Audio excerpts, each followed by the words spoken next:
Hi guys, thanks for tuning into the channel again. My name is Liz and I'm a part-time reseller here in Maryland.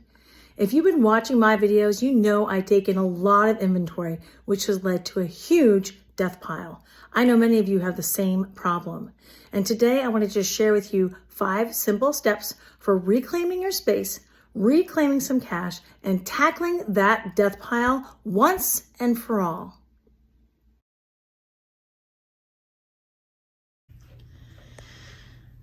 Okay, even opening this door sometimes can fill me with mild dread. Those of you with a death pile know what I'm talking about. Here we go. Okay, now I want you guys to know that I do not usually let anyone see this because it's crazy. Uh-oh, watch out. My shadow's in the way.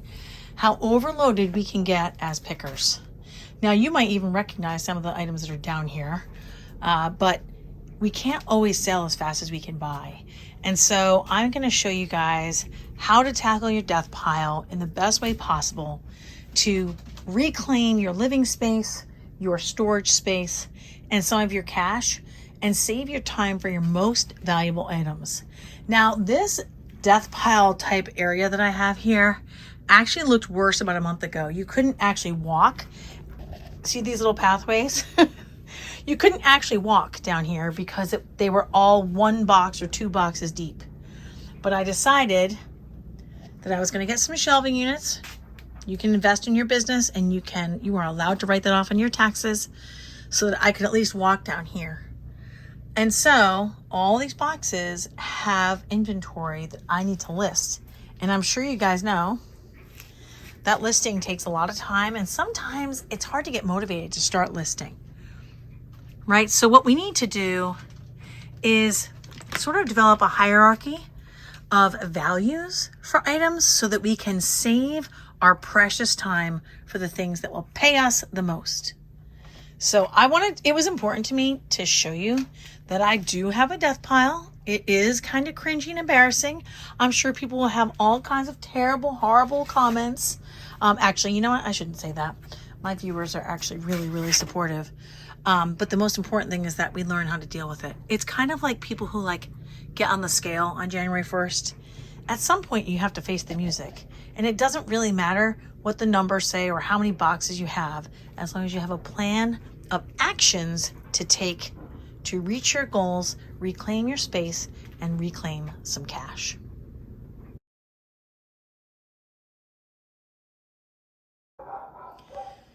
Okay, so in this step, we have already faced the music. We've admitted what stage we're at. We've accepted that there's a little bit of a problem. We're a little bit backlogged, we'll say, okay? A little overwhelmed with inventory. So we've accepted it.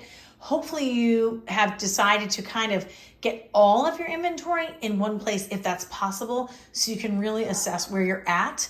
Sometimes that can be really overwhelming for you emotionally or psychologically, but it will end up helping in the long run because you really want to face the whole picture. I do compare this a little bit to when you haven't got on the scale in a while and you've been on vacation, maybe on a cruise where it's all you can eat all the time.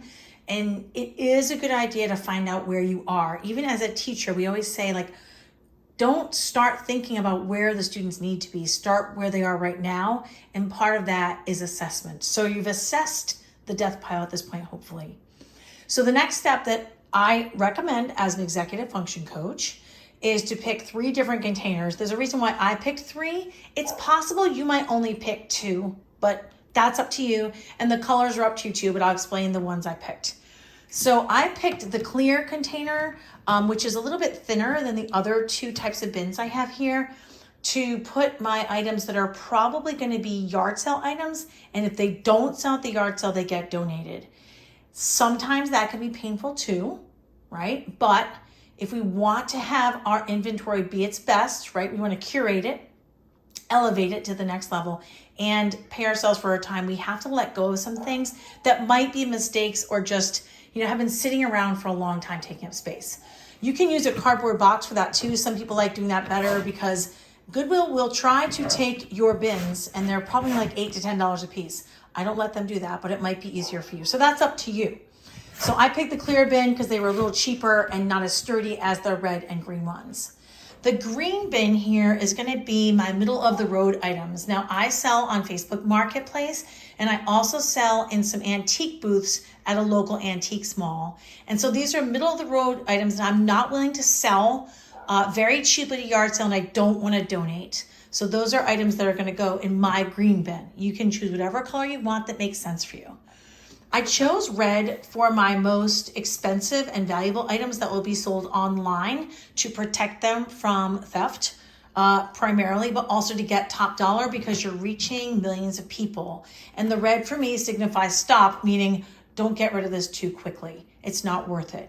And so those 3 bins are what I chose for my 3 levels of value. And that red bin, that's the most important one that you would want to hold on to. And like that would be okay to keep in storage, let's say, for a little longer than the other stuff. But you do have to kind of weed out the things that you're going to sell cheaply. Mine are going in my clear bin. Yours might go in cardboard boxes. That is up to you. You can label these however you want with Sharpie, tape a label on them however you want. For me, I think I'll remember how it goes because I've done something similar in the past. On to what's next. Okay, so on to the next step. You have your 3 tiers, if you sell on different platforms, of containers. If you don't want to invest and write off bins, that's understandable because 3 bins are only going to hold a portion of your death pile. I understand you might not want to do that and you don't have to.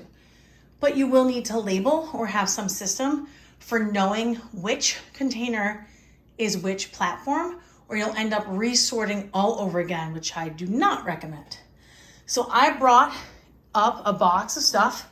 Some of this stuff you guys may have seen in my videos to kind of show you how you might do this. This is completely organic here. Ooh, recipes in here. So this Betty Crocker picture book, if this did not have writing on the cover, I would probably put this online. But because it has writing on the cover, and I've sold this before, so I know its value, but you might have to use Google Lens or research it. I know that this is probably better for my mid-range platform rather than my high-end platform. But it's never seen any platforms, so I'm not ready to put it in the yard sale pile yet. I just picked this up a few weeks ago. So my mid-range platform box, that's for that. This is a really cool vintage skirt, by the way. But it's not a very high-end brand. I already looked this up. So this, again, has not been seen yet. So I'm gonna put this in my clothing booth in that mid-range section. Now this right here, hold on. I do have the stopper for this. These I just got, and they will sell in my booth, but the larger ones are pretty hard to find. Hang on, I'm getting the stopper. Sorry about that. The larger ones are pretty hard to find, so I may clean this up and list it online. It actually is not so big that it's cost prohibitive for shipping. So I feel like that one should go online because someone is looking for a larger glass apothecary bottle in good shape like that. Now, I'm a little torn on this particular item because I haven't had this one before, and when I looked it up, they sold for pretty good money. I want to say about $40 or $50. I'd have to look back at the video myself. But this one is a little bit rusty. And so I like to save things with the best condition for online. So I'm tempted to put that in my booth and just see what happens. And if it doesn't sell there, maybe try it on Etsy. But again, you can make all kinds of decisions for these types of things. Now this item I have had for a long time. This is a beautiful signed print. It did not sell in the booth. It did not sell on Facebook. I don't think it has enough value as a print from a lesser known artist to put it online. And so this is actually going to go in my yard sale pile. And if I have to donate it, that's okay. That's okay. Sometimes you need space more than you need to break even on your money. This little piece I just had in a recent video too. I can't open it. It has a Toys R Us thing inside, but interestingly, it didn't have a ton of value. It was probably about $20. And I don't tend to sell many $20 items online because I offer free shipping. So that's cost prohibitive for me. So I'm going to try the booth on that one. It's never been anywhere else. So you can see. Now, this doesn't mean that your death pile is gone. It just is a process for streamlining. So you can probably have your yard sale first and get rid of, maybe, not yet, right? But maybe you get rid of or liquidate a third of your death pile very quickly, like in one day if you have a yard sale. Okay, I'm just going to continue through a few more things to show you how you would do this. And this takes time. So as an executive function coach, I always say, like, just give yourself a regular period of time that you do this process. Maybe you do it every Friday from 6 to 7 p.m. Maybe it's Sundays from 4 to 5. Or maybe you're feeling ambitious and it's every night from 7 to 8. That's up to you. But you can literally set a timer. You can listen to a podcast or a book if that works for you. But just set a certain amount of time to kind of slice that huge kind of overwhelming task into smaller chunks, but you're still moving forward and you're still making progress. This is super cute. It is kind of small, but because these are hard to find and they sell for crazy money, that's going in my Etsy or my online platform box. I can't remember what I found out about this scarf. I think this scarf was not super valuable, but it hasn't been anywhere else, so I'm going to let it go in the booth. I have a clothing booth. And see, something like this, this is like someone who worked for the telephone company, like the phone they would use, a lineman. This I'm going to have to put online. I don't think at a yard sale I'm going to find a collector or someone who needs one of these. I don't even think that in the booth I'm going to find that person. But I do think that this would sell online and the comps look pretty good. So that needs a little bit of cleaning, but that's going to go in my online. So that's a rare item, right? It's not that it's in perfect condition, but it's so rare that selling it in an antique mall doesn't make a lot of sense. And that's why it's going there. Okay, let me find another. Now this item, this is actually a teachable moment here. So I showed this in a recent video.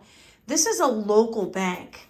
So even though piggy banks in general certainly are collectible, and I've never seen one like this, I might just put this in the middle of the road because it has local interest and I'm more likely to find that buyer faster. This is not a huge, like a high money item. So I'm gonna put that in the middle for probably Facebook to see if I can find the buyer. So I think you guys get the point. You have to kind of weigh, has this been seen before, right? This one has already seen Facebook and the booth. Has it not been seen before, or is it local interest? Is it cost prohibitive shipping wise, or is it not in perfect condition for those online buyers?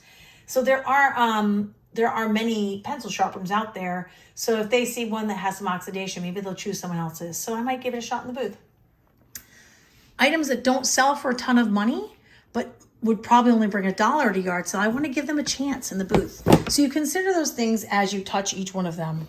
I don't believe in really getting rid of most things, but if they've already had their chance to sell and they haven't sold, especially if they haven't sold at a yard sale for $1, you can donate them and you can write them off. I think it's up to $500. Correct me in the comments if I'm wrong. You can write them off as part of your business at the end of the year if you keep track of your donations. So this is that next step.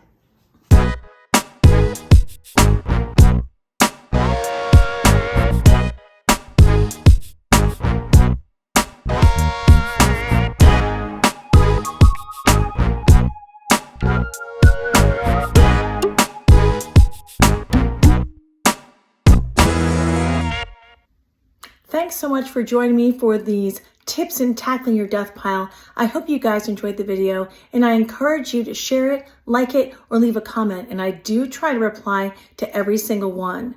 Now, if you feel like shopping vicariously through me while you go through this process, I have at least 60 other videos that have fun shopping experiences and great reselling tips. I will see you guys next time.